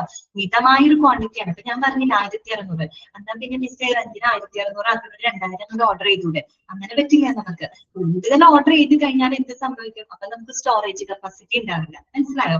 സ്റ്റോർ ചെയ്യാൻ പറ്റില്ല. അപ്പൊ അത് സ്റ്റോർ ചെയ്യാൻ നമുക്ക് ചിലപ്പോൾ അഡീഷണൽ കോസ്റ്റ് ആവശ്യമായിട്ട് വരും. മനസ്സിലായല്ലോ? അപ്പൊ ആ ഒരു ഒപ്റ്റിമം ക്വാണ്ടിറ്റി, ഒരു മിതമായ ഒരു പ്രത്യേക ഒരു ക്വാണ്ടിറ്റി ഉണ്ട്. ആ ഒരു ക്വാണ്ടിറ്റിനെയാണ് എന്ത് പറയുന്നത്? എക്കണോമിക് ഓർഡർ ക്വാണ്ടിറ്റി എന്നുകൊണ്ട് ഉദ്ദേശിക്കുന്നത്. അപ്പൊ ഇത്രയും വലിയ നാമൊന്നും ഇതിനകത്ത് വേണ്ട. സിമ്പിൾ ആയിട്ട് നമുക്ക് എങ്ങനെ പറഞ്ഞാൽ മതി? The optimum quantity which minimises the total cost of an inventory, that is called economic order quantity. മനസ്സിലായല്ലോ? എങ്ങനെയുള്ള കോസ്റ്റ് ഒക്കെ നമ്മൾ കുറയ്ക്കുന്നത്? ഹോൾഡിംഗ് കോസ്റ്റ് നമുക്ക് കുറയ്ക്കാം, ഓർഡർ കോസ്റ്റ് കുറയ്ക്കാം, ഷോർട്ടേജ് കോസ്റ്റ് കുറയ്ക്കാം. ഇതെല്ലാം കുറയ്ക്കുന്നതിലൂടെ നമുക്ക് ടോട്ടൽ കോസ്റ്റ് കുറയ്ക്കാനായിട്ട് സാധിക്കും. മനസ്സിലായല്ലോ? മിനിമൈസ് ചെയ്യാനായിട്ട്. അതെ ഷാൻസ്, ട്രാൻസ്പോർട്ടേഷൻ കോസ്റ്റ് കറക്റ്റ് ആണ്, അതും കറക്റ്റ് ആണ് കേട്ടോ. ക്യാരിയിങ് കോസ്റ്റ് എന്ന് പറയും. ട്രാൻസ്പോർട്ടേഷൻ കോസ്റ്റ് നമുക്ക് കുറയ്ക്കാൻ പറ്റും. കാരണം ഈ മരുന്നുകൾ ഒരു വണ്ടിയിലാണ് കൊണ്ടുവരുന്നത് അല്ലെ. ആ വണ്ടിയിൽ 1600 യൂണിറ്റ് കൊള്ളും. 1500 വരെ 1600 യൂണിറ്റ് കൊണ്ടുവന്നാലും നമ്മൾക്ക് നമ്മുടെ വാങ്ങുന്ന എമൗണ്ട് സെയിം അല്ലേ? ആ ഒരു വണ്ടിക്കാരൻ നമ്മുടെ വാങ്ങുന്ന എമൗണ്ട് സെയിം അല്ലേ? അത്തരത്തിൽ നമുക്ക് ട്രാൻസ്പോർട്ടേഷൻ കോസ്റ്റ് അധികമാവാതെ നമുക്ക് മെയിൻറ്റെയിൻ ചെയ്യാനായിട്ട് സാധിക്കും. മനസ്സിലായല്ലോ? ഓക്കെ. അപ്പൊ എന്നിട്ട് നിങ്ങൾ ഇനി ആ ഒരു പോയിന്റ് ഒന്ന് ചിന്തിച്ച് നോക്കി. ഈ പറഞ്ഞ പോയിന്റ് എന്താണ്? Economic order quantity that should be followed to thwart over stocking or theft. മനസ്സിലായില്ലേ? ഈ ഓരോ പോയിന്റും വളരെ ഇമ്പോർട്ടന്റ് ആണ് കേട്ടോ. ക്ലിയർ ആയിട്ട് വിചാരിക്കുന്നു. അപ്പൊ നമ്മൾ ഇന്റൻഡിങ് ഓഫ് ഡ്രഗ്സിൽ അത്രയും കാര്യങ്ങൾ ഓർത്തിരിക്കുക. അതായത് ഇന്റൻഡിങ് എന്ന് പറയുമ്പോൾ നമ്മൾ മരുന്ന് പർച്ചേസ് ചെയ്യുന്നതുമായിട്ട് ബന്ധപ്പെട്ട കുറച്ച് കാര്യങ്ങളാണ്. ആ കാര്യങ്ങളിൽ ഓരോന്നും ഇമ്പോർട്ടന്റ് ആണ് കേട്ടോ. ഇനി നമുക്ക് അടുത്തത് നോക്കാം. എന്താണ്? Records and registers. എന്തെല്ലാം റെക്കോർഡ്സുകളും രജിസ്റ്റേഴ്സുമാണ് നമ്മളൊരു ഫാർമസിക്കകത്ത് സൂക്ഷിക്കേണ്ടത്? ഓക്കെ, നമുക്ക് നോക്കാം. ഫസ്റ്റ് എന്താണ് പറയുന്നത്? ഫസ്റ്റത്തെ stock ledger of different groups of drugs അല്ലെ. ലെഡ്ജർ എന്ന് പറഞ്ഞാൽ എന്താ ഉദ്ദേശിക്കുന്നത്? ഒരു കണക്ക് പുസ്തകമാണ് അല്ലെ, ഒരു പേജ്. അതിനെയാണ് നമ്മൾ ലെഡ്ജർ എന്ന് പറയുന്നത്. അപ്പൊ സ്റ്റോക്ക് ലെഡ്ജർ ഓഫ് എന്താണ്? ACC. Okay, stock ledger of different group of drugs. അതായത് വ്യത്യസ്ത മരുന്നുകളുടെ എല്ലാം തന്നെ ആ ഒരു സ്റ്റോക്കിന്റെ കണക്ക് പുസ്തകം ഉണ്ടായിരിക്കും അല്ലെ, സ്റ്റോക്ക് ലെഡ്ജർ സൂക്ഷിച്ചിരിക്കുന്നത്. കാരണം നമുക്കറിയാം അല്ലെ, ആ ഒരു ഫാർമസിയിൽ ഒരുപാട് മരുന്നുകൾ നമ്മൾ സ്റ്റോർ ചെയ്യുന്നുണ്ട്. അപ്പൊ അതിന്റെ എല്ലാം തന്നെ സ്റ്റോക്ക് ലെഡ്ജർ റെക്കോർഡ് അവിടെ ഉണ്ടായിരിക്കണം. പിന്നെന്താണ്? ഇന്റന്റ് ആൻഡ് റിസീപ്റ്റ് വൗച്ചർ ഇപ്പൊ നമ്മൾ പഠിച്ചതാണ് അല്ലെ. ഇന്റന്റ് എന്ന് പറഞ്ഞാൽ എന്താണ്? Making the requisition for medicine അല്ലെ. നമ്മളൊരു മെഡിസിൻ വാങ്ങുന്നതിന് വേണ്ടിയിട്ടുള്ള ആ ഒരു ഇന്റന്റ് അല്ലെ, ആ ഒരു റിക്വസിഷൻ, അതിന്റെ രേഖകൾ, അതിന്റെ ഇന്റന്റും അതുപോലെ തന്നെ റിസീപ്റ്റ് വൗച്ചർ. നമ്മൾ ഇന്റന്റ് കൊടുത്തു, റിക്വസിഷൻ കൊടുത്തു, എന്നിട്ട് ആ മരുന്ന് വരുമ്പോൾ അതിന്റെ ഇതുണ്ടായിരിക്കും റിസീപ്റ്റ്, രേഖകളും കാര്യങ്ങളും ഉണ്ടാവും. അതിനെയാണ് റിസീപ്റ്റ് വൗച്ചർ എന്ന് പറയുന്നത്. രേഖകളാണ്, അതൊക്കെ വാങ്ങിയതിന്റെ രേഖകളും കൂപ്പണുകളും ഒക്കെ നമ്മൾ അവിടെ സൂക്ഷിച്ചിരിക്കണം. അതാണ് indent and receipt voucher. Purchase order കൊടുത്തതിന്റെയും പർച്ചേസ് ഇങ്ങോട്ട് വന്നു കഴിയുമ്പോൾ അത് സ്വീകരിച്ചതിന്റെ ആയിട്ടുള്ള റിസീപ്റ്റുകളും സൂക്ഷിച്ചിരിക്കണം. പിന്നെന്താണ്? ഡ്രഗ് ഇൻസ്പെക്ഷൻ റിപ്പോർട്ട്, അതായത് മരുന്നുകളുടെ പരിശോധന റിപ്പോർട്ട്. ഞാൻ പറഞ്ഞു, വരുന്ന മരുന്ന് അങ്ങനെ തന്നെ എടുത്തൊരു പേഷ്യൻസിന് കൊടുക്കാൻ പറ്റില്ല അല്ലെ, നമ്മൾ അതിന്റെ ക്വാളിറ്റി ഒക്കെ ചെക്ക് ചെയ്യണം. അപ്പൊ അത്തരത്തിൽ ഡ്രഗിന്റെ പരിശോധന റിപ്പോർട്ട് അതിനകത്ത് സൂക്ഷിച്ചിരിക്കണം. മനസ്സിലായല്ലോ? പിന്നെന്താണ്? Index register and bin cards. Index register എന്താണ് നമുക്കറിയാം. നമ്മളൊരു പാഠപുസ്തകം തന്നെ എടുക്കുകയാണെങ്കിൽ, ഏത് ബുക്ക് എടുക്കുകയാണെങ്കിലും അത് ഏറ്റവും ഫസ്റ്റ് ഒരു ഇൻഡെക്സ് പേജ് ഉണ്ടായിരിക്കും അല്ലെ. അത് എന്താണ്, നമുക്ക് ആ ഒരു ഇൻഡെക്സ് കണ്ടാൽ നമുക്ക് അറിയാൻ പറ്റും ആ ഒരു ബുക്കിനകത്ത് എന്തെല്ലാം കണ്ടന്റുകൾ ഉണ്ടെന്നുള്ളത് ആ ഒരു ഇൻഡെക്സിനകത്ത് രേഖപ്പെടുത്തിയിട്ടുണ്ടാവും. എന്നതുപോലെ ഒരു ഹോസ്പിറ്റൽ ഫാർമസിക്ക് എന്തുണ്ടായിരിക്കും? ഇൻഡെക്സ് രജിസ്റ്റർ ഉണ്ടായിരിക്കും. അതെ പാടി കറക്റ്റ് ആണ്, പാടി സാധ്യത രാമുഖം പോലെ അല്ലെ. നമുക്ക് അത് നോക്കിക്കഴിഞ്ഞാൽ ഇൻഡെക്സ് രജിസ്റ്റർ നോക്കിയാൽ നമുക്ക് അറിയാൻ പറ്റും ആ ഒരു ഉള്ളടക്കം. അതെന്നെ സുനേന കറക്റ്റ് ആണ് കേട്ടോ. അതായത് ആ ഒരു ഫാർമസിക്കകത്ത് എന്തെല്ലാം മരുന്നുകൾ ഉണ്ടാവും എന്നുള്ളത് നമുക്കൊരു ഐഡിയ കിട്ടും അല്ലെ. അപ്പൊ ആ ഒരു ഇൻഡെക്സ് രജിസ്റ്റർ ഉണ്ടായിരിക്കണം. പിന്നെന്താണ് പറയുന്നത്? Bin cards. എന്താണ് ബിൻ എന്ന് പറഞ്ഞാൽ എന്താണെന്ന് അറിയാമോ? ബിൻ എന്ന് പറഞ്ഞാൽ വേറൊന്നുമില്ല, it is the place where the materials are kept. Okay, നമ്മൾ ഈ മെറ്റീരിയൽസ് സൂക്ഷിക്കുന്ന ആ ഒരു പ്ലേസ് ഉണ്ടല്ലോ, അതിനെയാണ് നമ്മൾ ബിൻ എന്ന് പറയുന്നത്. അതിനോട് അറ്റാച്ച് ചെയ്തിട്ട് ഒരു കാർഡ് ഉണ്ടായിരിക്കും, ബിൻ കാർഡ് ഉണ്ടായിരിക്കും. നിങ്ങൾക്ക് മനസ്സിലാവാനായിട്ട് ഇവിടെ ഒരു സാമ്പിൾ കൊടുത്തിട്ടുണ്ട് കേട്ടോ. നിങ്ങൾ നോക്കി ചിത്രം കണ്ടോ? ഇതാണെന്ത്? ബിൻ കാർഡ് കേട്ടോ. ആ ബിന്നിനോട് അറ്റാച്ച് ചെയ്ത് വെക്കുന്ന ഒരു കാർഡാണ്. ബിന്നിനാണ് നമ്മൾ ഈ ഡ്രഗ്സുകളെല്ലാം തന്നെ കെപ്റ്റ് ചെയ്യുന്നത് അല്ലെ. അപ്പൊ ഈ പറയുന്ന കാർഡിനകത്ത് എന്തെല്ലാം കാര്യങ്ങൾ ഉണ്ടാവും അറിയാമോ? നമ്മൾ എത്ര ക്വാണ്ടിറ്റി ഡ്രഗ്സ് പർച്ചേസ് ചെയ്യുന്നുണ്ട് കണ്ടോ, അതാണ് ക്വാണ്ടിറ്റി റിസീവ്ഡ് വിത്ത് ഡേറ്റ്. കണ്ടോ, ഡേറ്റും കൊടുത്തിട്ടുണ്ട്. എത്ര ഡ്രഗ്സ് ഇവിടെ ഫാർമസി വെച്ചാണ് കേട്ടോ ഞാൻ പറയുന്നത്. ഈ ഫാർമസി വെച്ച് പറയുമ്പോൾ എത്ര മരുന്നുകൾ നമ്മൾ, എത്ര ക്വാണ്ടിറ്റി മരുന്നുകൾ നമ്മൾ റിസീവ് ചെയ്തിട്ടുണ്ട്, പർച്ചേസ് ചെയ്തിട്ടുണ്ട്. അതിൽ നിന്നും എത്ര ക്വാണ്ടിറ്റി നമ്മൾ ഇഷ്യൂ ചെയ്തിട്ടുണ്ട് അല്ലെ. പർച്ചേസ് ചെയ്തതിൽ നിന്നും എത്ര ക്വാണ്ടിറ്റി മരുന്നുകൾ നമ്മൾ പേഷ്യൻസിനായിട്ട് ഇഷ്യൂ ചെയ്തിട്ടുണ്ട്. പിന്നെ ബാലൻസ്, ബാക്കി എത്ര സ്റ്റോക്ക് ഉണ്ട്. പിന്നെ എന്താണ്? റിമാർക്സ് അല്ലെ. അതുമായിട്ട് ബന്ധപ്പെട്ട് ചില നോട്ട്സ് ആൻഡ് ഇൻഫർമേഷൻസ്. ഇതെല്ലാം അടങ്ങുന്നതാണ് ഒരു ബിൽ കാർഡ്. നോക്കിയ ബിൽ നമ്പർ ഉണ്ട്, മെറ്റീരിയൽ ഉണ്ട്, ആ മെറ്റീരിയലിന്റെ കോഡ് നമ്പർ ഉണ്ട്, മാക്സിമം ക്വാണ്ടിറ്റി എത്രയാണ്, ഓർഡർ ലെവൽ എത്രയാണ്, മിനിമം ക്വാണ്ടിറ്റി എത്രയാണ്, പിന്നെ സ്റ്റോഴ്സ് ലെഡ്ജർ ഫോളിയോ അല്ലെ, കണക്ക് രേഖപ്പെടുത്തുന്ന ആ ഒരു പേജ് ആണ് കേട്ടോ. സ്റ്റോഴ്സ് ലെഡ്ജർ ഫോളിയോ, ഇങ്ങനെയൊക്കെ ഇതാണ് ഒരു ബിൽ കാർഡ്. ഇതും ചോദ്യം വരില്ല. നിങ്ങൾക്ക് ബിൽ കാർഡ് എന്താണെന്ന് അറിയാനായിട്ട് ഒരു സാമ്പിൾ ആണ് ഈ കൊടുത്തിരിക്കുന്നത്. മൊത്തത്തില് നമുക്ക് ഇത് എന്ത് ഇൻഫർമേഷൻ ആണ് തരുന്നത്? ഒരു മരുന്നുകൾ എത്ര ക്വാണ്ടിറ്റി നമ്മൾ റിസീവ് ചെയ്തിട്ടുണ്ട്, എത്ര ഇഷ്യൂ ചെയ്തിട്ടുണ്ട്. അപ്പൊ ആ ഒരു ഡ്രഗിന്റെ മൂവ്മെന്റ് അല്ലെ, ആ ഒരു മെഡിസിന്റെ മൂവ്മെന്റ് ട്രാക്ക് ചെയ്യാനായിട്ട് നമ്മളെ സഹായിക്കുന്ന ഒരു സംഭവമാണ് ഈ പറയുന്ന ബിൽ കാർഡ്. അപ്പൊ ഓരോ ബില്ലിനെയും അറ്റാച്ച് ചെയ്തിട്ട് എന്തുണ്ടായിരിക്കും? ബിൽ കാർഡ്സ് ഉണ്ടായിരിക്കും. അപ്പൊ അത് നോക്കിക്കഴിഞ്ഞാൽ നമുക്ക് പെട്ടെന്ന് തന്നെ കാര്യങ്ങൾ മനസ്സിലായി. എത്ര ക്വാണ്ടിറ്റി അത് മേടിച്ചിട്ടുണ്ടോ, അതിന് എത്ര ഇഷ്യൂ ചെയ്തിട്ടുണ്ട്, ബാലൻസ് എത്രയുണ്ട്, അങ്ങനെയുള്ള കാര്യങ്ങളൊക്കെ അറിയാനായിട്ട് സാധിക്കും. കേട്ടല്ലോ? അതാണ് index register and bill cards. Clear ആണല്ലോ? ഓക്കെ. അടുത്തത് എന്താണ്? എക്സ്പയറി ഡേറ്റ് രജിസ്റ്റർ ആണ് അല്ലെ. എക്സ്പയറി ഡേറ്റിന്റെ, അതായത് ഓരോ മരുന്നുകളുടെ എക്സ്പയറി ഡേറ്റ് എന്നാണ്, അതിന്റെ ഒരു രജിസ്റ്റർ ഉണ്ടായിരിക്കും. പിന്നെന്താണ്? Adverse reaction record. അഡ്വേഴ്സ് എന്ന് വെച്ചാൽ എന്താണ്? പ്രതികൂലമായത് അല്ലെ. അഡ്വേഴ്സ് റിയാക്ഷൻ റെക്കോർഡ് എന്ന് പറഞ്ഞാൽ ചില മരുന്നുകൾക്ക് റിയാക്ഷൻസ് ഉണ്ട്. നമ്മള് ഡ്രഗ് റിയാക്ഷൻസ് ഒക്കെ ജസ്റ്റ് ഇങ്ങനെ പറഞ്ഞു പോയില്ലേ. ചില മരുന്നുകൾ പ്രതിപ്രവർത്തിക്കുന്നതിന്റെ ഫലമായിട്ട് വളരെ അപകടകരമായിട്ടുള്ള എന്തെങ്കിലും ഇഫക്റ്റുകളൊക്കെ ഉണ്ടാവാം. അത്തരത്തില് പ്രതികൂലമായിട്ടുള്ള ചില റിയാക്ഷൻസ് ഉണ്ടാകുന്ന മരുന്നുകളുടെ അവയുടെ വിവരങ്ങളൊക്കെ സൂക്ഷിക്കാനാണ് അഡ്വേഴ്സ് റിയാക്ഷൻ റെക്കോർഡ് എന്ന് പറയുന്നത് കേട്ടോ. അതും സൂക്ഷിച്ചു വെക്കണം. ഓക്കെ. പിന്നെന്താണ്? File of correspondence with suppliers and units. File of correspondence with suppliers and units. Correspondence എന്ന് പറഞ്ഞാൽ എന്താണ്? ഇടപാടുകളാണ് കേട്ടോ, ഇടപാടുകളാണ്. അതായത് നമ്മുടെ ഈ സപ്ലയേഴ്സും യൂണിറ്റും, യൂണിറ്റ് എന്ന് പറയുന്നത് നമ്മുടെ ഫാർമസി യൂണിറ്റ് ആണ് അല്ലെ. അവര് തമ്മിലാണ് ഈ മരുന്നുകളുടെ ഇടപാടുകളൊക്കെ നടക്കുന്നത്. അപ്പൊ അതെല്ലാം തന്നെ രേഖപ്പെടുത്തുന്ന ഒരു ഫയൽ എപ്പോഴും സൂക്ഷിച്ചിരിക്കണം. ഓക്കെ. അതായത് സപ്ലൈസ് യൂണിറ്റുകളും തമ്മിലുള്ള മരുന്നുകളുടെ ആ ഒരു ട്രാൻസാക്ഷൻ, ഓക്കെ, അവരുടെ ആ ഒരു കറസ്പോണ്ടൻസ്, ഇടപാടുകളുടെ എല്ലാം ഒരു ഫയല് സൂക്ഷിച്ചിരിക്കണം. That is called file of correspondence കേട്ടോ. പിന്നെന്താണ്? ledger account for the remittance of vouchers. Remittance എന്ന് പറഞ്ഞാൽ എന്താണ്? പണം അയക്കലാണ് കേട്ടോ. പണം അയക്കല് നമ്മൾ ഈ സാധനങ്ങളൊക്കെ വാങ്ങുമ്പോൾ, പ്രത്യേകിച്ച് മരുന്നുകളൊക്കെ വാങ്ങുമ്പോൾ അങ്ങോട്ടും ഇങ്ങോട്ടും സപ്ലൈസ് യൂണിറ്റ് നമ്മൾ ട്രാൻസാക്ഷൻസ് ഒക്കെ നടത്തുന്നുണ്ട് അല്ലെ. അപ്പൊ അവിടേക്ക് വരുന്ന പണമിടപാടുകൾ അല്ലെങ്കിൽ പണം അയക്കലുമായിട്ട് ബന്ധപ്പെട്ട രേഖകളുടെയൊക്കെ ഒരു ലെഡ്ജർ അക്കൗണ്ട് ഉണ്ടായിരിക്കണം. കണക്ക് പുസ്തകം, ഈ കണക്ക് കാര്യങ്ങളൊക്കെ ഉണ്ടായിരിക്കണം കേട്ടോ. Ledger account for the remittance of vouchers. Vouchers രേഖകളാണ് ശരിക്കും ഈ പണം അയക്കുന്നതിന്റെയും സ്വീകരിക്കുന്നതിന്റെ ഒക്കെ രേഖകൾ കേട്ടോ. പിന്നെന്താണ് പറയുന്നത്? Denunciation record of the non consumables and consumables. എന്താണ് ഡിനൻസിയേഷൻ എന്ന് പറഞ്ഞാല്?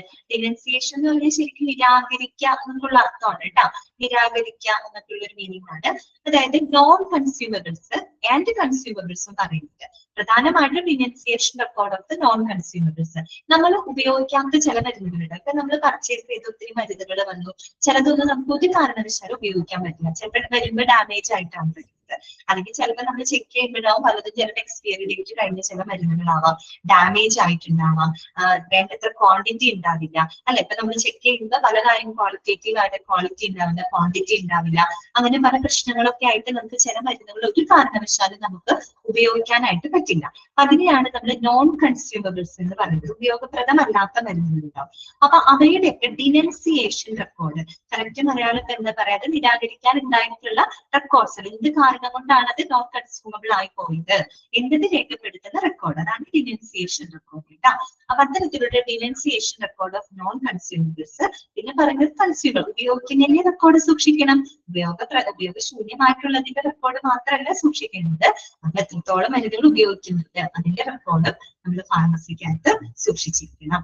ക്ലിയർ ആണല്ലോ പറഞ്ഞത്? ഓക്കെ. അടുത്തത് എന്താണ്? ഇയർലി സ്റ്റോക്ക് കൺഫർമേഷൻ റെക്കോർഡ്, അഥവാ നമ്മൾ പറയും എന്താണ് ആനുവൽ സ്റ്റോക്ക് വെരിഫിക്കേഷൻ റെക്കോർഡ്, അതിനൊക്കെ നമുക്ക് പറയാം അല്ലെ.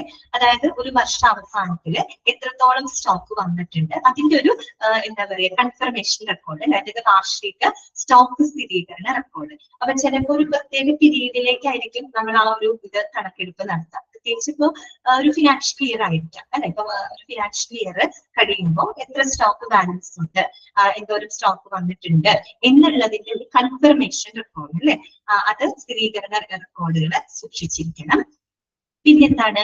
അടുത്തതാണ് ഹോസ്പിറ്റൽ ഫോർമുലറി. കുറെ ആയിട്ട് പറയുന്ന സംഭവമാണ് അല്ലെ. ലിസ്റ്റ് ഓഫ് ദ മെഡിസിൻസ് അവിടെ സൂക്ഷിച്ചിരിക്കണം, അതാണ് ഹോസ്പിറ്റൽ ഫോർമുലറി. പിന്നെ ലാസ്റ്റ് വൺ എന്താണ് പറയുന്നത്? ആന്റിബയോട്ടിക് പോളിസി അല്ലെ, ആന്റിബയോട്ടിക് നയം. അതായത് നമ്മൾ ഓരോ ആന്റിബയോട്ടിക്സും ഏറ്റവും അനുയോജ്യമായിട്ടുള്ള രീതിയിൽ ഉപയോഗിക്കുന്നതിന് വേണ്ടിയിട്ട് ഡോക്ടേഴ്സിന് മറ്റു മെഡിക്കൽ സ്റ്റാഫുകൾക്കൊക്കെ കൊടുക്കുന്ന ചില മാർഗനിർദ്ദേശങ്ങൾ ഉണ്ടായിരിക്കും, ഗൈഡ് ലൈൻസ്. അതിനെയാണ് നമ്മൾ ആന്റിബയോട്ടിക് പോളിസി എന്ന് പറയുന്നത്. അത് എവിടെ സൂക്ഷിച്ചിരിക്കണം? ഫാർമസിക്കകത്ത് സൂക്ഷിച്ചിരിക്കണം. കാര്യം ആന്റിബയോട്ടിക് എന്ന് തന്നെ ഓടിപ്പോയി ശരിക്കും പറഞ്ഞാൽ എഴുതാൻ പാടില്ല എന്നാണ് പറയുന്നത്. പ്രത്യേകിച്ച് ഈ അടുത്ത കാലത്ത് വരെ നമ്മുടെ ന്യൂസ് പേപ്പറിലൊക്കെ കണ്ടിരുന്നു ഈ കുട്ടികൾക്കൊക്കെ ഓടിപ്പോയി ആന്റിബയോട്ടിക് എഴുതുന്നതിനൊക്കെ കൃത്യമായിട്ടുള്ള കാരണങ്ങൾ ഉണ്ടായിരിക്കണം, അല്ലാണ്ട് എഴുതാൻ പാടില്ല. അങ്ങനെ ഒരു ഇതുണ്ട്, പോളിസി ഉണ്ട് കേട്ടോ. അത്തരത്തിലുള്ള ആന്റിബയോട്ടിക് പലതിന്റെ ഉണ്ടായത് കുട്ടികളുടെ കാര്യമാണ് ഞാൻ പറഞ്ഞത് കേട്ടോ. ആന്റിബയോട്ടിക് പോളിസി, ഇത്രയും റെക്കോർഡ്സുകളാണ് എവിടെ സൂക്ഷിക്കേണ്ടത്? നമ്മുടെ ഫാർമസിക്കകത്ത് സൂക്ഷിക്കേണ്ടത്. മനസ്സിലായല്ലോ? ക്ലിയർ ആണല്ലോ? ഇനി നമുക്ക് അടുത്തത് കൂടെ ചെറുതായിട്ടൊന്ന് പറഞ്ഞു പോവാം. എന്താണ് നമുക്ക് ഇനി അടുത്തത് പഠിക്കാനുള്ളത്? ഇത് ക്ലിയർ അല്ലേ നിങ്ങൾക്ക്? ബിൽ കാർഡിന്റെ ഒരു ഫോം ആണ് കേട്ടോ തന്നിട്ടുണ്ട്. കണ്ട എത്ര ക്വാണ്ടിറ്റി റിസീവ് ചെയ്തു, എത്ര ഇഷ്യൂ ചെയ്തിട്ടുണ്ട്, ബാക്കി എത്ര ബാലൻസ് ഉണ്ട്, അങ്ങനെയുള്ള കാര്യങ്ങളൊക്കെയാണ് കേട്ടോ. ക്ലിയർ ആണ്? ശരി. ഇനി നമുക്ക് പഠിക്കാനുള്ളത് നിങ്ങൾക്ക് ഇനി പല ക്വസ്റ്റ്യൻസും വരും കേട്ടോ. നിങ്ങളോട് ചോദിക്കാണ്, ഒരു ഡോക്ടർ പേഷ്യൻസിന് എന്താണ് മരുന്നുകൾ പ്രിസ്ക്രൈബ് ചെയ്യുമ്പോൾ ആ ഫാർമസിയിൽ ഏതെല്ലാം മരുന്നുകളാണ് ലഭ്യമായത് എന്നറിയാൻ ഒരു ഡോക്ടറിനെ സഹായിക്കുന്നത് എന്താണ് എന്ന് ചോദിച്ചാൽ നിങ്ങൾ പറയുന്നത് ഹോസ്പിറ്റൽ ഫോർമുലറി ആണ് എന്ന് പറയുന്നത്. അതുപോലെ ഒരു ഓവർ സ്റ്റോക്കിംഗ് പ്രിവെന്റ് ചെയ്യാനായിട്ട് നമ്മൾ എന്ത് കൺസെപ്റ്റ് ആണ് ഫോളോ ചെയ്യുന്നത്? അപ്പൊ ഇതാണ് ഇക്കണോമിക് ഓർഡർ ക്വാണ്ടിറ്റി ആണ്. മനസ്സിലായോ? അതുപോലെ തന്നെ ഒരു ഹോസ്പിറ്റൽ ഫോർമുലറി സാധാരണ എത്ര മരുന്നുകൾ വരെ ഉണ്ടായിരിക്കണം എന്ന് പറയുമ്പോൾ ആ എണ്ണം നമ്മൾ പറഞ്ഞത് 250 to 300 ടൺസ് എങ്കിലും ഉണ്ടായിരിക്കണം.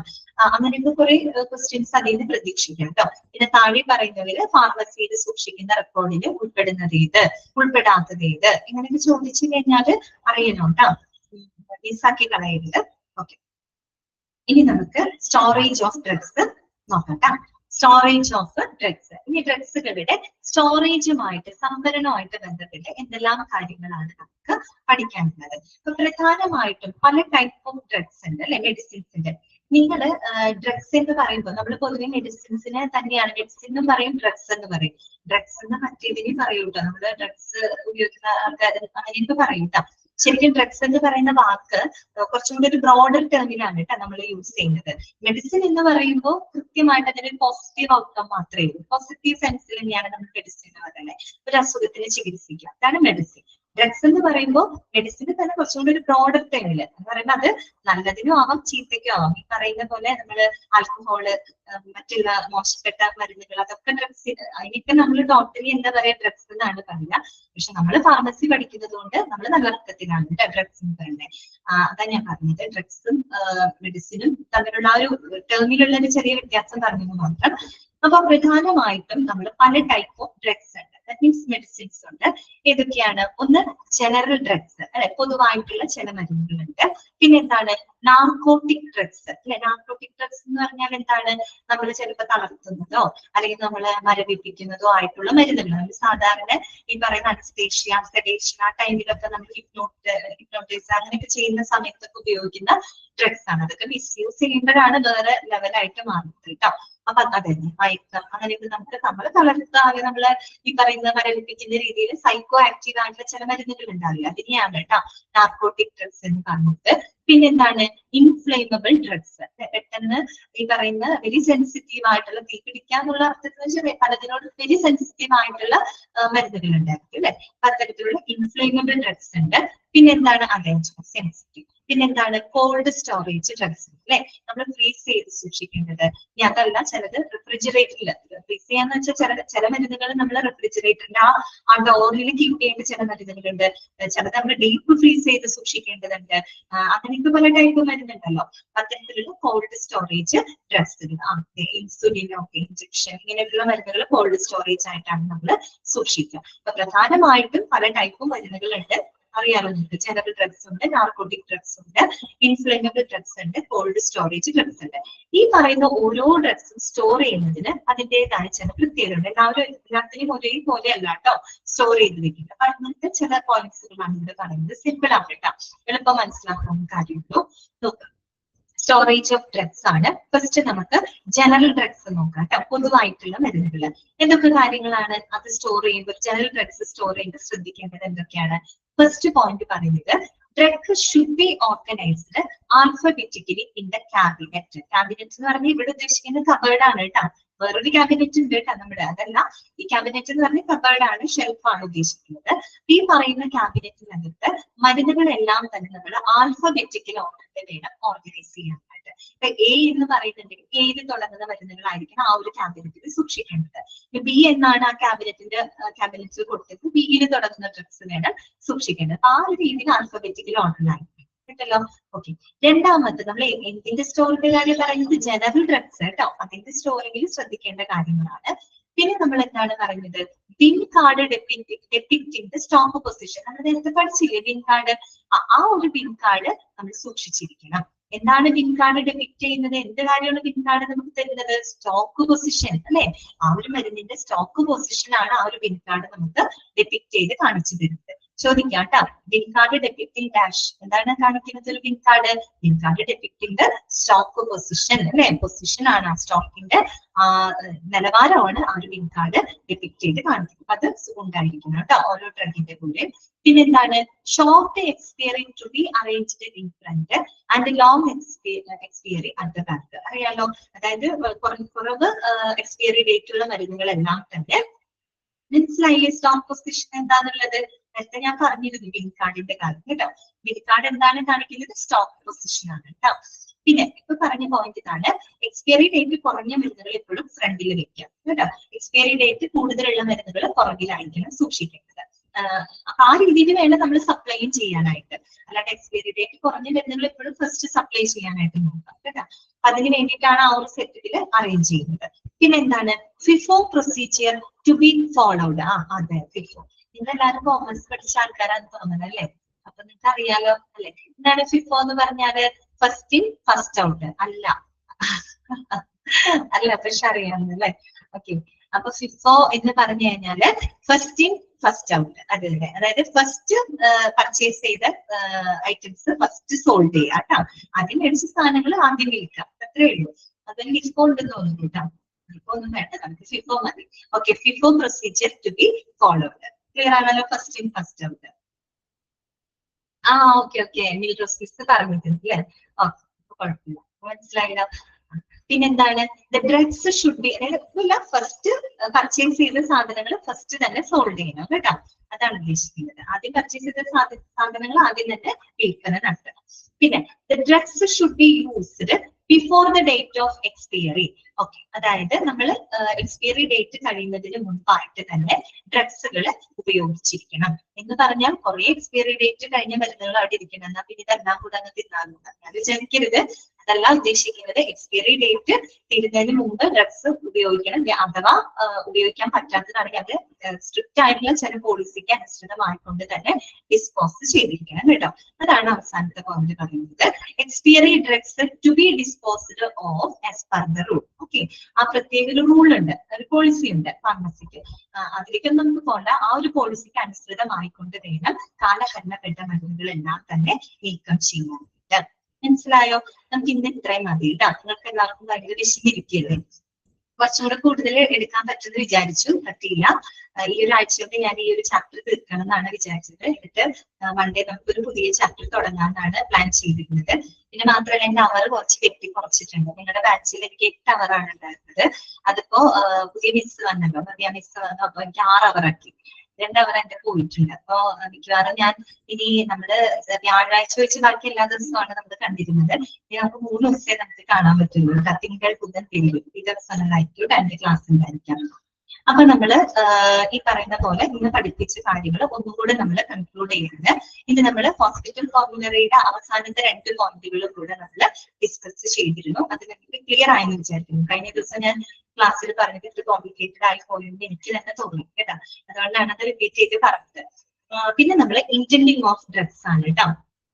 ഇന്റൻഡിങ് ഓഫ് ഡ്രഗ്സ് എന്ന് പറഞ്ഞു കഴിഞ്ഞാല് എന്താണ്, making the requisition for the medicine. നമ്മളൊരു മെഡിസിന് പർച്ചേസ് ചെയ്യുന്ന അതിനൊരു റിക്വസിഷൻ കൊടുക്കുന്ന ആ ഒരു പ്രോസസ്സിനെയാണ് നമ്മൾ ഇന്റൻഡിങ് എന്ന് പറയുന്നത്.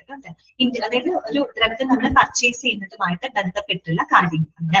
അതിൽ ശ്രദ്ധിക്കേണ്ട പോയിന്റുകൾ എന്തൊക്കെയാണ് പ്രത്യേകം ഓർക്കണം കേട്ടോ.